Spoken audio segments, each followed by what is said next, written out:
de votre invitation. Je suis ravie d'être ici avec vous. Alors je vais faire une présentation en deux petites parties, pas très longues, parce qu'il me semble que l'intérêt est basé beaucoup sur les échanges, et donc je serais ravie de pouvoir échanger avec vous sur des sujets juste après.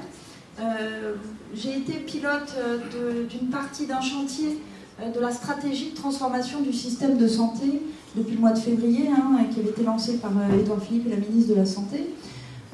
Donc sur le chantier formation des professionnels de santé, la transformation. Donc je vous en parlerai plus particulièrement, mais je vais bien sûr pas pouvoir vous faire de grandes annonces sur cette transformation, puisque les propositions ont été rendues mi-juin et c'est actuellement en arbitrage, en discussion, et les annonces seront faites par le président probablement en fin d'été ou rentrée. Donc voilà, donc il n'y aura pas des grandes annonces, je suis désolée par avance, mais en tout cas je vais vous raconter la méthode parce qu'elle me semble intéressante, et puis on pourra de toute façon en discuter lors de nos échanges. J'ai fait un premier point sur la démographie. Alors j'ai beaucoup axé sur la région centre, qui est notre région, donc, mais des chiffres que probablement vous connaissez, de la situation qui est une situation compliquée, puisque vous voyez ici que nous sommes la dernière région de France, juste avant la Guyane et Mayotte, en termes de densité, donc de nombre de médecins par habitant, puisque la densité nationale est aux alentours de 3,3 pour 1000 habitants, et que dans notre région, nous sommes à 2,5, 2,6 pour 1000 habitants. On voit ici alors c'est la même chose, que ce soit pour les généralistes ou pour les spécialistes. Donc on est une région à démographie très faible, mais vous le savez tous.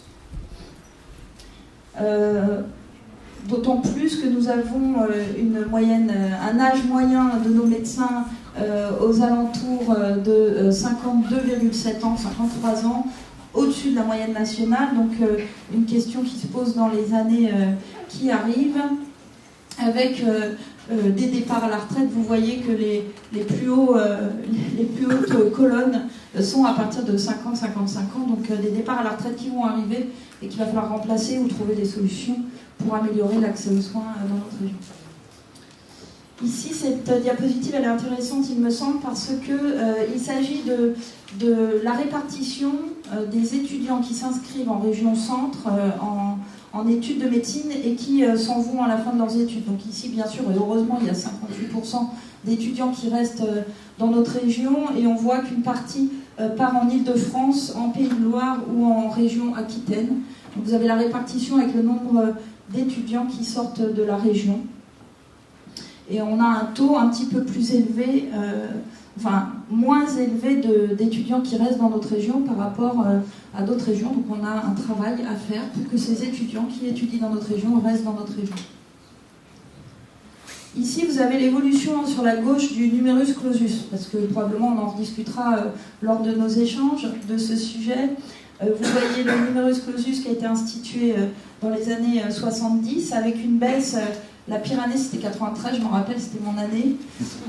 Et ensuite, ça remonte. Vous voyez qu'en 2015, on réatteint aux alentours d'un taux de 8000 étudiants qui correspond à peu près à ce qu'il y avait avant. Donc, un numerus clausus qui a été rétabli, mais on pourra en discuter probablement un peu tard. Ensuite, à droite, ce qui est intéressant, c'est que vous avez la projection, c'est des données de l'adresse, une projection sur les années qui viennent, et vous voyez qu'à partir des années 2030, ça devrait aller mieux. Si on ne change pas l'organisation actuelle, il va falloir attendre 2030. Donc, quand on compare à la diapositive d'avant avec les départs à la retraite et la démographie qui est déjà un problème actuel, on voit bien qu'il faut imaginer d'autres organisations, d'autres solutions pour améliorer l'accès aux soins, malgré l'augmentation du numerus clausus qui existe et qui est une bonne chose.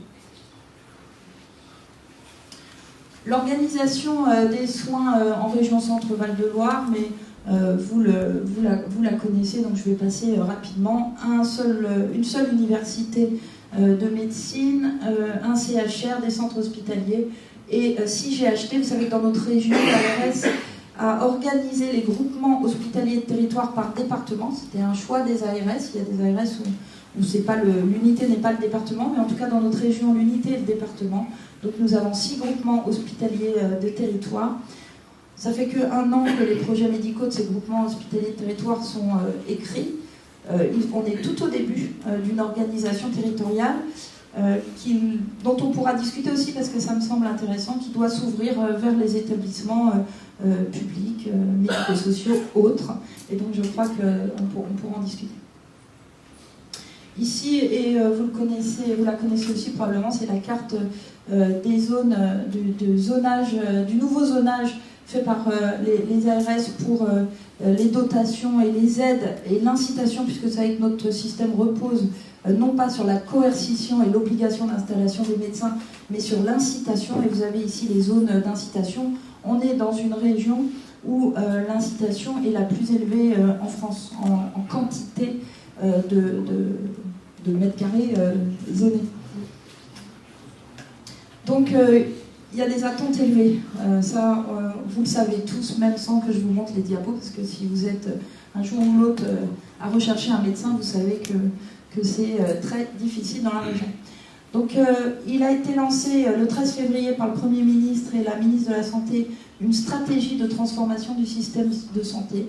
Et c'est important de remettre cette phrase pour moi, parce que ce n'est pas une énième réforme, c'est une volonté réelle de transformer l'organisation globale du système de santé, dont on voit bien qu'elle est probablement arrivée à un terme, et donc il faut le faire de façon globale, cohérente, méthodique, sans tout casser non plus, parce qu'on a quand même un système de soins qui soigne bien les malades, et qui est globalement un accès pour tous, donc il faut garder bien entendu ces choses qui sont correctement faites, mais en même temps adapter le système à notre société qui a, elle, évolué aussi, avec un nombre de pathologies qui sont passées de aiguës à chroniques.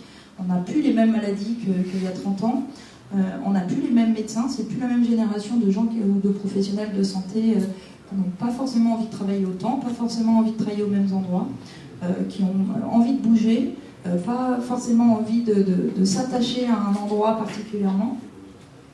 Et donc, il était important pour moi de lancer cette transformation. Alors, il y a 5 chantiers dans cette transformation du système de santé. Le premier chantier, c'est la qualité des soins et la pertinence des soins. L'idée étant de prescrire les bons traitements et les bonnes prises en charge au bon moment et au bon endroit. Donc, le meilleur soin par la meilleure personne au meilleur endroit. Le deuxième chantier, et vous en avez sûrement entendu parler, c'est le chantier sur les modes de financement et de régulation. Donc sur les financements dont l'objectif est de pousser à la coopération et à la qualité et à la pertinence des soins. Donc tout le raisonnement dans ce chantier consiste à travailler sur la prise en charge d'un parcours pour les maladies chroniques par exemple, où voilà, en sortant du dogme comment on va rémunérer l'hôpital ou le médico-social ou le médecin en ville, et d'essayer de voir par rapport au patient et de mettre réellement le patient au centre du système et même de la rémunération. Comment on va pouvoir rémunérer sa prise en charge pour telle pathologie à tel endroit en France.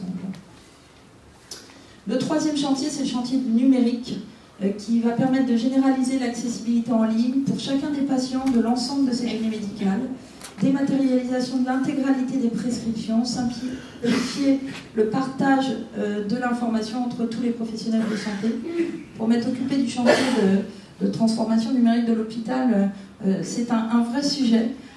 Il n'y a pas de communication entre l'hôpital et la ville. Il n'y a pas, ou entre l'hôpital et un autre hôpital d'ailleurs, c'est le même sujet, il n'y a pas de communication, on n'a pas en 2018 un dossier, le patient n'a pas son dossier numérique sur son iPhone disponible et qu'il peut montrer quand il part en vacances à un autre médecin, et il faut vraiment transformer ce système pour que le patient, encore une fois mis au centre, ait ses données à disposition pour les présenter aux endroits où il va se faire soigner dans son parcours. Le quatrième chantier, c'est les ressources humaines, et dans ce chantier, il y a 2 parties. Il y a une partie pure ressources humaines, comment améliorer la qualité de vie des professionnels à l'hôpital, par exemple, travailler sur une éventuelle discussion sur les statuts, comment comment faire le management, vous en avez entendu parler, avec ces détresses et ces suicides des professionnels à l'hôpital, comment diminuer ce risque-là, comment redonner du sens aux professionnels de santé, qu'ils soient à l'hôpital, en ville, comment on peut redonner du sens en 2018 à un métier qui est quand même un métier plein de sens quand on commence les études, qui est celui de soigner les gens. Dans ce chantier, la deuxième partie, c'est la formation, et c'est celui dont je me suis occupée avec deux autres pilotes, Antoine Ténière, qui est doyen vice-doyen de Paris 5, et puis une étudiante en médecine qui est à Paris, Isabelle. Et donc c'est un chantier dont je vous parlerai un petit peu plus en profondeur, mais qui concerne l'ensemble des études de santé de l'ensemble des professionnels de santé en formation initiale jusqu'à la formation continue qu'on appellera volontiers formation tout au long de la vie. Et enfin, le dernier chantier qui est le chantier accès aux soins, organisation territoriale, et qui, on en a parlé un petit peu avant, doit faire évoluer l'organisation du système, notamment au niveau du territoire, mettre le territoire vraiment en avant pour organiser le système sur notre territoire, pour décloisonner les acteurs, mais aussi faire en sorte que tous les patients, quel que soit l'endroit où ils habitent, puissent avoir un parcours pertinent, de qualité, bien rémunéré, avec les données numériques sur tout le territoire. Voilà, donc ça c'est les 5 chantiers. Il y avait un objectif précis, et en fait, je vous ai dit que je ne vous ferai pas d'annonce, c'est vrai, mais quand vous lisez, on va la lire ensemble, et vous verrez que les propositions qui seront annoncées, elles sortent de cette phrase. Une solution saine, efficace, durable, pour passer d'un système cloisonné, qui est fondé sur des soins curatifs tarifés à l'activité, une course au volume et une régulation budgétaire, à un système davantage tourné vers le parcours du patient, le financement de la prévention, la coordination des acteurs et des secteurs, médical, médico-social, la qualité des soins et la pertinence des actes. Et en fait, chacun des chantiers a eu cette phrase et a dû décliner ses propositions en rapport avec cette phrase. Alors, comment on s'y est pris? On a élaboré nos propositions en concertation réellement active, puisqu'on a réuni autour de la table l'ensemble des professionnels de santé, de la ville, de l'hôpital, du médico-social, du public, du privé, mais pas que. On a mis aussi autour de la table des représentants, alors des usagers, des étudiants, mais aussi des gens qui n'étaient représentants que d'eux-mêmes, qui étaient juste usagers du système. Et je crois que c'était très intéressant dans la méthode, puisque dans les propositions, on a pu voir apparaître des choses très intéressantes pour formuler nos propositions par la suite. Bon, je vous avais mis le calendrier. On est parti au mois de mars avec le cadrage et on a fait les concertations sur 1 mois et demi où on s'est déplacé partout sur le territoire. Les synthèses et la restitution viennent d'être données mi-juin. Il devait y avoir des annonces fin juin, initialement prévues. Et ces annonces sont retardées parce qu'on a un gouvernement et un président qui veulent annoncer des choses qui seront faisables, qui seront faites. Et on a besoin d'un peu, comme on propose des choses très transformantes, ça nécessite un temps de travail technique derrière qui est un peu plus long que ce qui avait été prévu au démarrage. Donc les annonces seront fin de l'été, mais à mon avis à la rentrée. Donc la stratégie était déjà engagée, puisque vous le savez qu'il y avait la stratégie nationale de santé qui avait été présentée en décembre. On s'inscrit complètement dans une stratégie qui ne va pas être une nouveauté. La méthodologie, on en a parlé un petit peu, et on a essayé de faire, chacun dans nos chantiers, des propositions très opérationnelles. On partait parce qu'on peut se dire que le temps était très court pour travailler 2 mois et demi, c'est très court, généralement les rapports c'est 6 mois. Enfin. Mais en fait, on partait sur le système de santé de constats qui étaient déjà établis. Beaucoup de rapports ont été faits ces dernières années sur l'accès aux soins, sur la démographie qui était trop faible, sur les problèmes d'études, de médecine ou d'autres, sur l'universitarisation des autres professions de santé. Donc on avait des constats qui étaient déjà faits, donc on a pu partir de ces constats qui étaient très partagés pour aller rapidement vers les propositions et les réflexions sur des propositions. Ici, vous avez les pilotes. Alors, pour le chantier qualité et pertinence des soins, il y avait le professeur Lyon-Camp, il y avait M. Serretti, qui est le représentant, enfin, qui est le président de France Asso Santé, et Mme Le Guludec, qui est présidente de la HAS. Le chantier financement et régulation, c'est Jean-Marc Aubert, qui est le directeur de l'adresse. Sur le chantier numérique, c'est Dominique Pont, qui est directeur d'une clinique à Toulouse. Le chantier ressources humaines, donc c'est Aurélien Rousseau, qui est directeur de la Monnaie de Paris. Et donc le chantier formation dont je vous ai parlé, voilà, avec Antoine qui est vice-doyen, et j'ai oublié Isabelle Riom, donc, qui est interne et représentante d'un des syndicats des internes à Paris. Et ensuite, l'organisation territoriale, c'est deux messieurs qui sont des directeurs d'ARS, Pierre Préville et Norbert Navet. Donc on a eu une méthodologie commune et on a travaillé les différents pilotes ensemble pour proposer des choses cohérentes qui allaient dans le même sens, et parce qu'il y a forcément des interactions quand vous parlez accès aux soins et que vous ne parlez pas de numérique, il vous manque quelque chose. Donc évidemment tous ces chantiers étaient corrélés et donc on avait besoin de travailler ensemble, donc nous avons travaillé ensemble. Donc nous avons fait des concertations citoyennes, comme je vous l'ai dit. Alors dans ces concertations, c'était une méthode assez...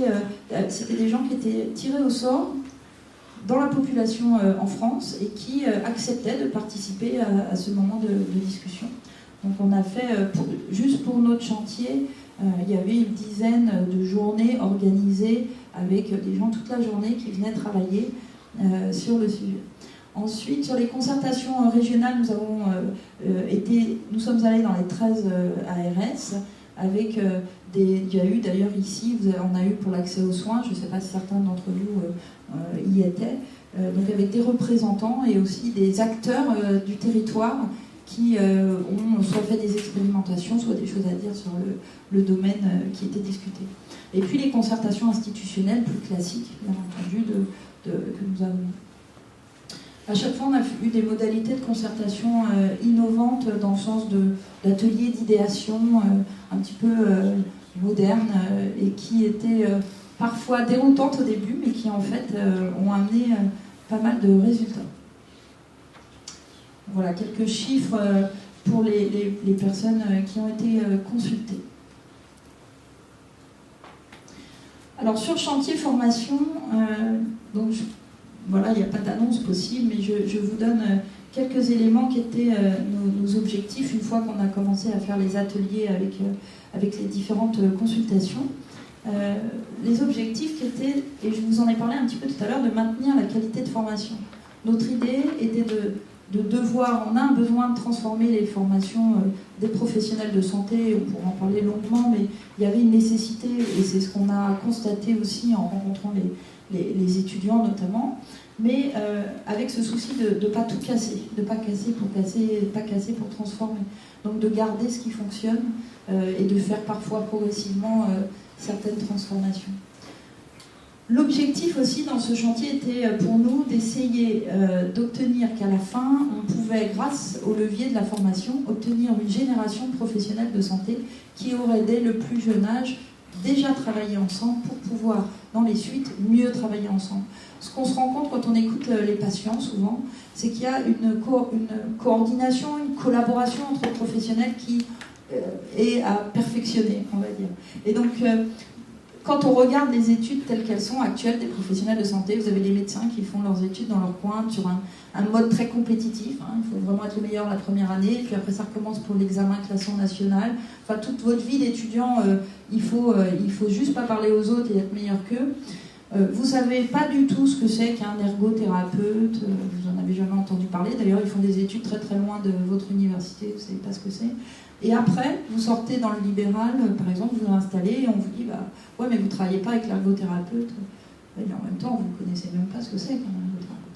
Donc il y a voilà, l'idée des transformations, des propositions qu'on a faites est d'améliorer ce sujet et d'aller vers une collaboration dès la première année entre les différentes professions de santé pour pouvoir aller vers une meilleure collaboration pour le patient après. Tourner vers une pédagogie moderne, on ne peut pas ignorer l'importance de la place que va prendre l'intelligence artificielle dans les années qui vont venir, notamment dans le domaine de la santé, mais aussi dans le domaine des études, avec une place de plus en plus prépondérante de la simulation. Vous savez qu'on a dit plus de première fois chez les patients, et ça doit être un dogme pour moi. On ne doit pas faire la première fois chez les patients, on doit s'entraîner sur des mannequins, pour caricaturer, parce que la simulation, c'est bien au-delà, on peut faire des choses beaucoup plus intéressantes.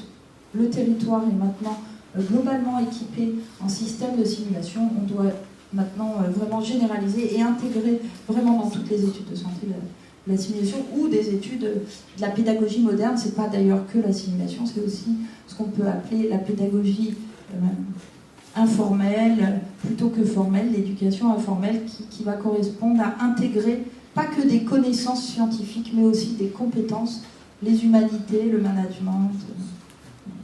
Donc c'est ce qu'on appelle la pédagogie. Meilleure qualité de vie dans les études, je vous ai dit, on a un taux de suicide et un taux de recours aux anxiolytiques ou aux traitements antidépresseurs chez les étudiants en santé qui est 2 fois plus important que les étudiants dans les autres domaines. Il n'est pas normal, parce que vous faites des études d'infirmière, vous devez prendre plus d'antidépresseurs que les autres étudiants. Il y a un sujet, nous devons donc transformer les études de santé pour éviter cette qualité de vie absolument difficile, même si on ne parle pas de la première année de médecine qui est absolument difficile à vivre. Homogénéiser les études de santé, l'universitarisation de certaines professions en santé, ça va aussi dans le même sens d'une meilleure collaboration, c'est essayer de faire travailler ensemble des professions qui doivent travailler ensemble pour le bien du patient et qui ont des statuts différents, des études différentes, des endroits d'études, des financements d'études différents. Et il y a un sujet sur l'homogénéisation de ces études de santé.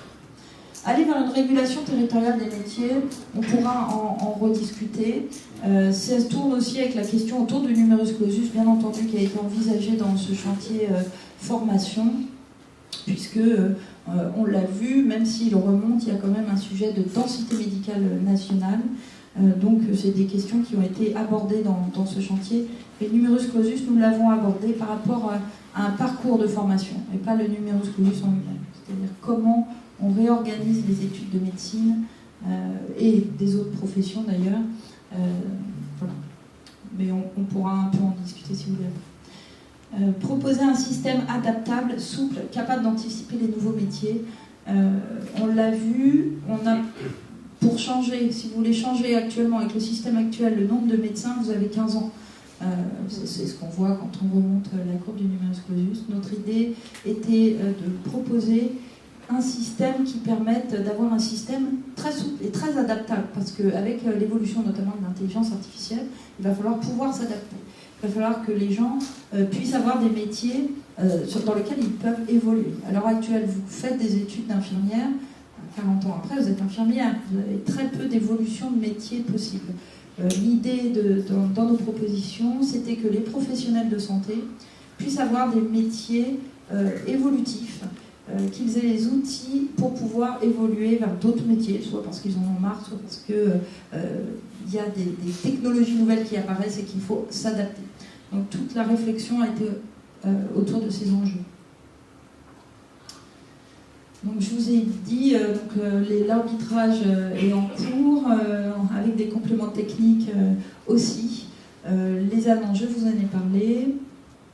Après les annonces, ça ne s'arrête pas là, c'est-à-dire que les annonces vont être faites, mais il va y avoir des concertations qui vont bien entendu s'étaler après.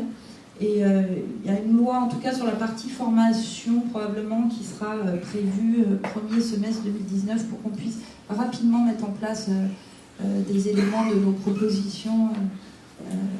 Il y aura peut-être une loi santé, ou une loi, je ne sais pas comment on pourra l'appeler, qui sera peut-être avec, d'ailleurs, parce qu'il y a des éléments de proposition qui sont d'ordre législatif, donc mais le calendrier n'est pas encore établi. Voilà, je vous remercie.